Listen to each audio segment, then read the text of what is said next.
Okay, since I can't be in class today, I still want to be able to give you all our critiques. If you all want to make any changes or anything, I hope you all are in class today as well, so you hear what the other students have to say, because it's not always just my opinion, because that's all it is. It's, my thoughts on your images.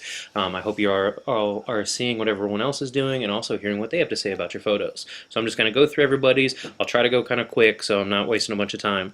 Okay, so I clicked on Angie's, and I didn't see your photos in there. They might just be in the photo stream, so just go ahead and drop them in there and let me know if you did upload them before the Monday at midnight cutoff or not. Okay, Jacob.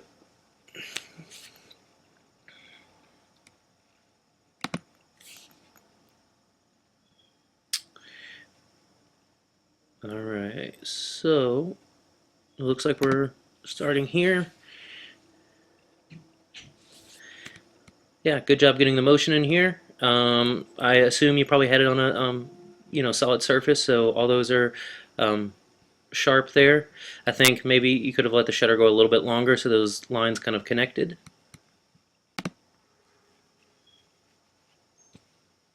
Interesting. I don't know if you're trying to do the panning technique or just trying to hand hold, because if it would have been on a steady surface, you would have gotten this really sharp like that one before. So think about that. I think almost the most interesting thing is here, and I don't know if a crop, right along there and just make it more kind of an abstract photo. Good job with the panning. Of course, that's completely sharp. Well, that light is really only there, but as you move the camera, that car was traveling that distance. So yeah, that's pretty cool. Yeah, good work on that one. I mean, it looks like a car ad or a car commercial, right? Toyota right under there. Yeah, same thing here. I think the other one might have been a little bit more successful. In my opinion, I like it a little bit better. Also, for future assignments, and this goes for everybody, please, please, please, if you're, let's say it's a landscape assignment or people, don't take four landscapes of the same thing or four of the same person in the same setting. Really mix it up. I would just say this one and the one before it was a little similar. So, get another one in the mix. Also, we had talked about, okay, so all four of these you used a slow shutter. We want to make sure you know how to use a slow shutter and a fast shutter. So just make sure you read that assignment page and that you're accomplishing the entire assignment.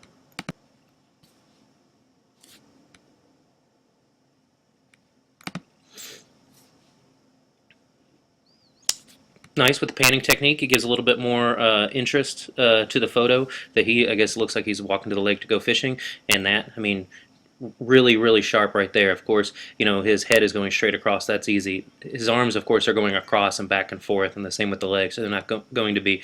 But when you shoot people, like the face and the eyes are always the thing you want to get in focus the most. Something we'll talk about. Somebody remind me. This dust that's on there, and we'll talk about sensor dust, how to prevent it, what you can do about it, those sorts of things. And I'll also tell you why it happens more times than others. There's another one there. Yeah, really good job on that one. Cool colors as well. This one, it looks like you spun the camera, so instead of going left to right, you rotated it more in a circle, and that's why that part is pretty much in focus and everything else is spinning. That's very cool.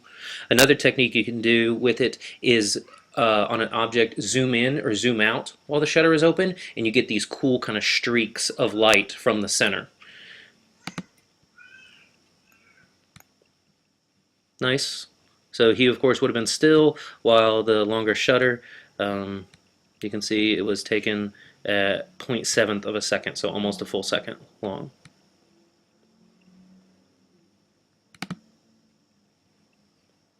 All right, yeah, cool here as well. Yeah, get all that motion in the background. Water is a very, very simple one to get motion with. It adds this really cool dramatic effect. It gives that kind of soft, blurry motion to it. That's really nice. Same thing again, just make sure, I know getting 4 photos of motion blur is a lot harder than getting 4 things of stopping motion, but just make sure you all know how to have a fast shutter speed as well as a slow shutter speed.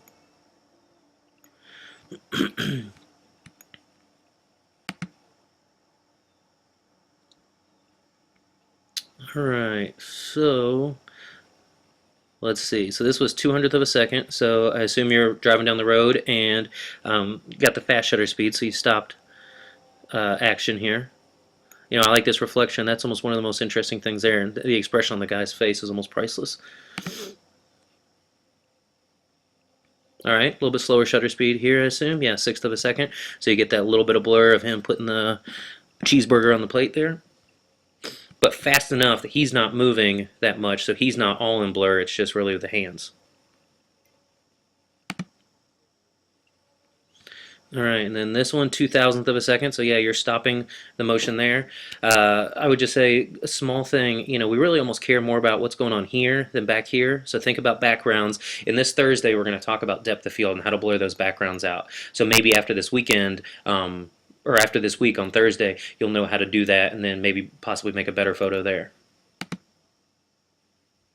All right, yeah, again, the slower shutter speed at a second. And just make sure, because your background looks slightly out of focus there, if you're hand holding, just remember that lower than a 60th of a second, you really needs to be on a steady surface, whether it's a tripod, a railing, a table, something like that. Just think about those sorts of things.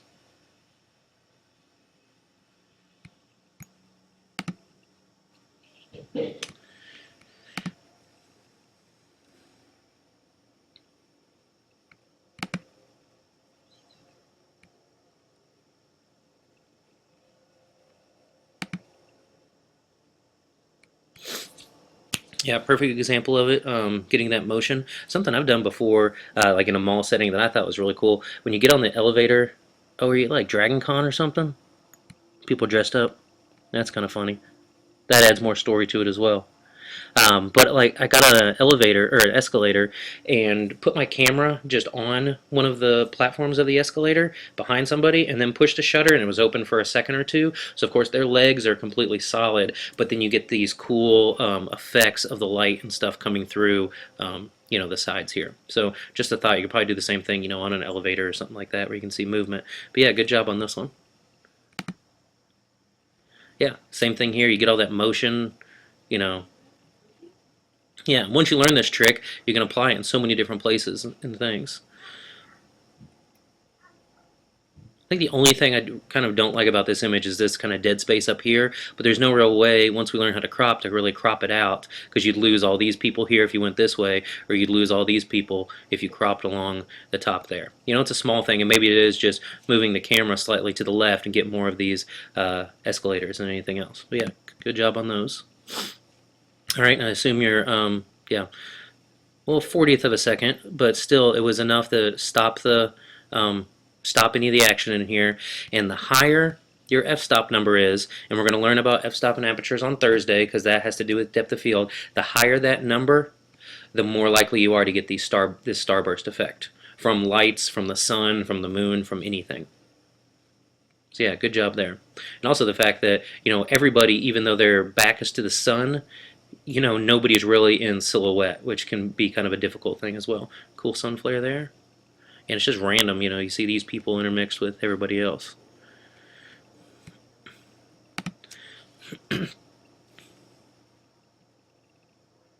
Yeah, stopping the motion. Small thing. It looks like if you look at that line, it's slightly to the right. Your horizon isn't completely straight on, but not a big deal. Lots of backs and not a lot of faces in this image might be my only kind of comment. I wish we could see more of these people.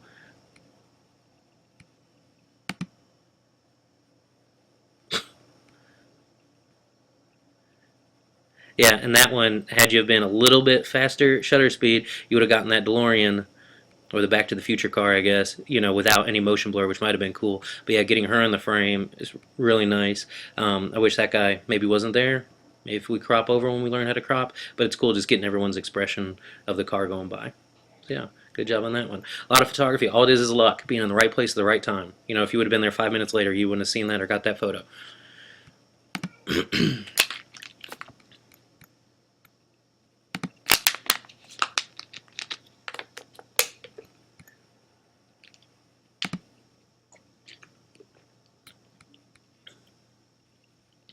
Okay, so 80th of a second, which could possibly, depending on what's going on, freeze or get a little bit of motion blur. There's a little bit there. Rule of thirds, looking into the frame. Good job on that.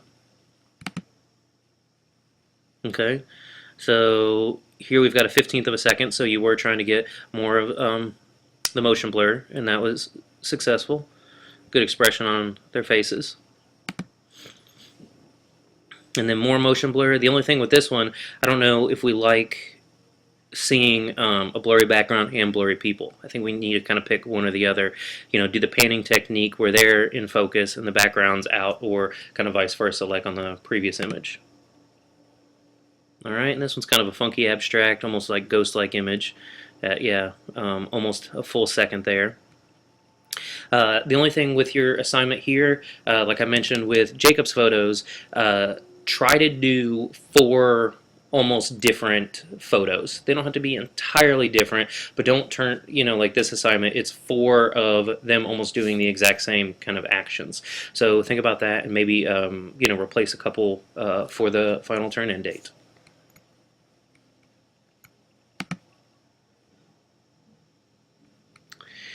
Okay.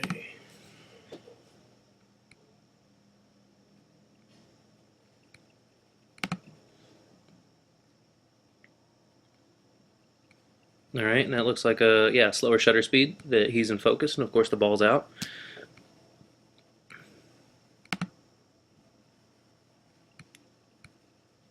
Yeah, similar thing there. And again, we'll learn how to blur out the backgrounds. I think that might have added a little bit to it. Yeah, good job with the water. I might have shot wider a little bit so we could get the ground or green around it maybe, but yeah, successful in doing the assignment there.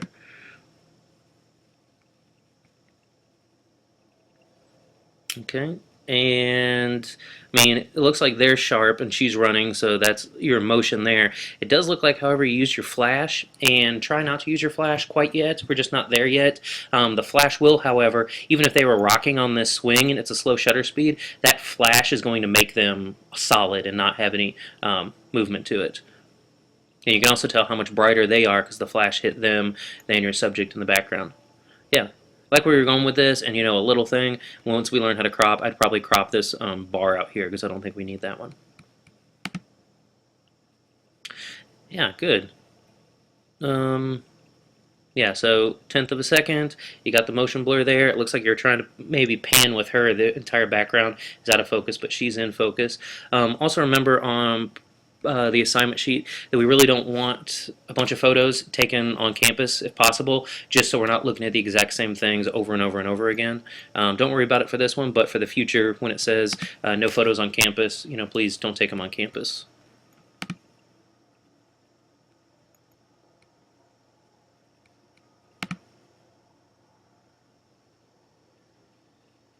Very cool, some light painting effect there. And I guess you're just, I don't know, it's random how black it is there. I'm wondering just if she's holding something in front of her, or is it really just the flashlight pointing down on there? But yeah, that's really neat. It looks like she's coming out of, you know, like those Acme holes from all the cartoons that you like throw on the wall, and you know, you'd come through the hole. I guess he did them on Who Framed Roger Rabbit as well. Yeah, good job. Nice as well. And I wonder if that's one of your sensor dust things there that we'll talk about more, because you've probably seen how it's a lot harder on a sunny day to accomplish a slower shutter speed. And there are some filters that you can put on the ends of the lens for this, but that's spending money, and we're not going to do that. But I'll tell you all more about them as this semester goes along. Good. Freezing the action. You know, you can see every little bead of water there. And then again, like this one, it works well that the background is blurred out a little bit, so it's, you still know what's back there, but we're not as focused there as we are here. I think the foreground could be a little bit brighter, perhaps. And again, yeah, freezing the action on that one. Yeah, good. Yeah, dog on that bottom right third, looking up to, I don't know if it's a bird or an airplane up there, but yeah, that's pretty cool. Good job on those. All right.